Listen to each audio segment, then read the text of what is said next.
Swastiastu. Kami dari kelompok yang akan menjelaskan materi Kesultanan Banten. Sebelum itu, kami akan memperkenalkan diri. Perkenalkan, nama saya Wadi Maikananda Prasesa, absen 19. Saya Madiana Diana Diva, absen 15. Perkenalkan, nama saya Ika Desa Jadi, Kadi, absen 8. Baik, di sini saya akan menjelaskan tentang sejarah Kesultanan Banten. Kesultanan Banten adalah sebuah kerajaan Islam yang pernah berdiri di wilayah yang sekarang menjadi bagian dari Provinsi Banten. Kesultanan ini didirikan oleh Sunan Gunung Jati pada abad ke-16. Sunan Gunung Jati juga merupakan salah satu dari Wali Songo dan orang tokoh penyebar agama Islam di Jawa. Kesultanan Banten berkembang menjadi salah satu pusat perdagangan yang berkuasa di wilayah Jawa.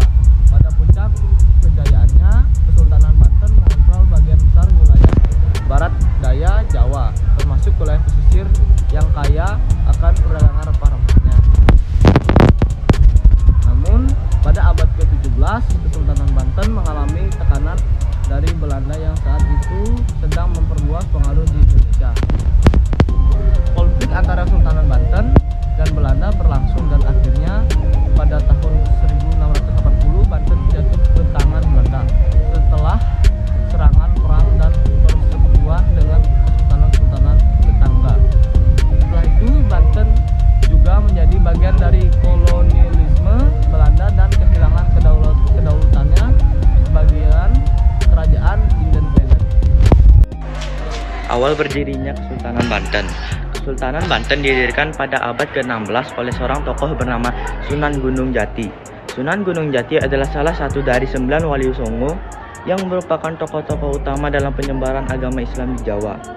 Ia memainkan peran kunci dalam pembentukan Kesultanan Banten dan memperkuat pengaruh Islam di wilayah tersebut.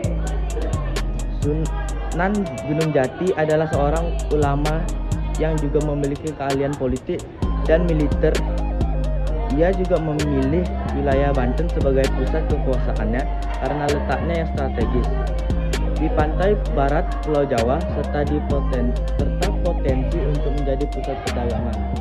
Selain itu, keberadaan pelabuhan alamiah di daerah tersebut mendukung perkembangan ekonomi dan perdagangan. Sunan Gunung Jati membangun kerajaan Islam di Banten dengan membentuk struktur pemerintahan yang kuat dan membangun infrastruktur untuk mendukung kehidupan sosial dan ekonomi masyarakat. Dengan berbagai upaya tersebut, Kesultanan Banten tumbuh dan berkembang menjadi salah satu pusat kekuatan politik, ekonomi, dan keagamaan di Pulau Jawa pada masa itu. Sistem pemerintahan Kesultanan Banten didasarkan pada prinsip monarki absolut dengan elemen-elemen Islam yang kuat. Berikut adalah beberapa komponen utama dari sistem pemerintahan Kesultanan Banten. Yang pertama, Sultan. Sultan adalah kepala negara dan penguasa mutlak Kesultanan Banten. Dia dianggap sebagai pemimpin politik dan spiritual yang dianggap memiliki legitimasi atas kekuasaan melalui keturunan dari pendiri kesultanan atau melalui garis keturunan yang diakui. Yang kedua, Dewan Penasehat.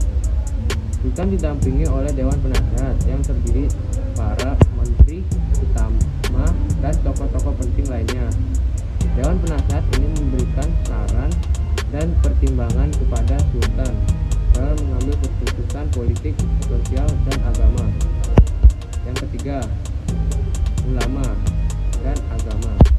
Islam memainkan peran penting dalam sistem pemerintahan Kesultanan Banten. Ulama memiliki otoritas dalam menafsirkan hukum Islam dan memberikan panduan kepada pemerintah dalam mengambil keputusan yang berkaitan dengan agama dan moral. Yang keempat, struktur administratif. Kesultanan Banten memiliki struktur administratif yang terorganisir dengan baik, termasuk pembagian wilayah administratif dan penunjuk pejabat-pejabat pemerintah untuk mengelola urusan administratif di tingkat lokal. Yang kelima, hukum dan keadilan. Sistem hukum Islam diterapkan di Kesultanan Banten yang menyelesaikan sengketa dan menjaga ketertiban sosial. Terkait atau hakim Islam bertanggung jawab atas penerapan hukum Islam dan pengambilan keputusan dalam kasus-kasus hukum. Yang keenam, militer. Kesultanan Banten memiliki kekuasaan militer untuk menjaga keamanan dalam negeri dan melindungi wilayah dari ancaman luar. Pada masa puncak kejayaannya, Kesultanan Banten memiliki pasukan yang kuat untuk mempertahankan kekuasaannya. Sistem pemerintahan Kesultanan Banten mencerminkan kombinasi antara tradisi Islam dan budaya Jawa yang memberikan fondasi bagi kestabilan politik dan sosial wilayah. Raja-raja. Beberapa raja memerintah Kesultanan Banten antara lain: yang pertama, Sunan Gunung Jati. Sunan Gunung Jati adalah pendiri Kesultanan Banten pada abad ke-16. Yang kedua, Maulana Hasanuddin, putra dari Sunan Gunung Jati yang menjadi penguasa Kesultanan Banten setelah kematian ayahnya. Yang ketiga, Maulana Yusuf, putra dari Maulana Hasanuddin yang memerintah pada awal abad ke-17. Yang keempat, Sultan Ageng Tirta Yase, salah satu Sultan Kesultanan Banten yang terkenal. Ia berkuasa pada abad ke-17 dan memiliki peran penting dalam sejarah Kesultanan Banten. Yang kelima, Sultan Haji, salah satu Sultan Kesultanan Banten yang terakhir, yang berkuasa pada akhir abad ke-18 dan awal abad ke-19, sebelum akhirnya Kesultanan Banten jatuh ke tangan Belanda. Mereka adalah beberapa raja yang memerintah Kesultanan Banten selama berabad-abad sebelum jatuh ke tangan Belanda. Penyebab keruntuhan. Keruntuhan Kesultanan Banten disebabkan oleh beberapa faktor diantaranya. Yang pertama, penyerbuan Belanda. Salah satu faktor utama adalah penyerbuan dan tekanan yang dilakukan oleh Belanda yang pada waktu itu sedang memperluas kekuasaannya di Nusantara. Konflik dengan Belanda mengakibatkan pelemahan dan keruntuhan kekuasaan Kesultanan Banten. Yang kedua, pertikaian internal. Perselisihan internal di antara keluarga dan kerajaan dan elit politik Kesultanan Banten juga melemahkan stabilitas dan kekuatan politik kesultanan. Perselisihan suksesi dan konflik kepentingan memperburuk situasi internal kesultanan. Yang ketiga, pelemahan ekonomi. Perubahan dalam struktur ekonomi dan perdagangan juga berperan dalam melemahkan Kesultanan Banten. Belanda mengendalikan sebagian besar perdagangan di wilayah tersebut, mengurangi sumber daya dan pendapatan yang dapat dimanfaatkan oleh kesultanan. Yang keempat, perubahan politik dan sosial. Perubahan politik dan sosial di wilayah Nusantara, termasuk pengaruh dari kekuasaan kolonial Belanda, juga berkontribusi pada keruntuhan Kesultanan Banten. Perubahan dinamika politik dan sosial mempengaruhi stabilitas dan keberlangsungan kesultanan. Yang kelima, perubahan militer. Kemajuan militer Belanda dalam hal teknologi dan strategi juga menjadi faktor utama dalam keruntuhan Kesultanan Banten.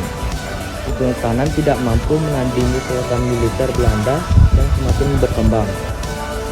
Kombinasi dari faktor-faktor ini menyebabkan kemunduran dan keruntuhan Kesultanan Banten serta akhirnya jatuh ke tangan Belanda pada abad ke-17.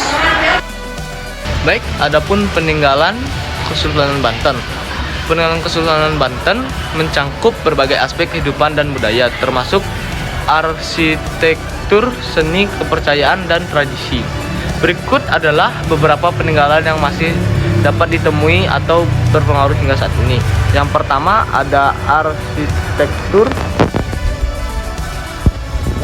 Yang ketiga ada warisan budaya. Yang keempat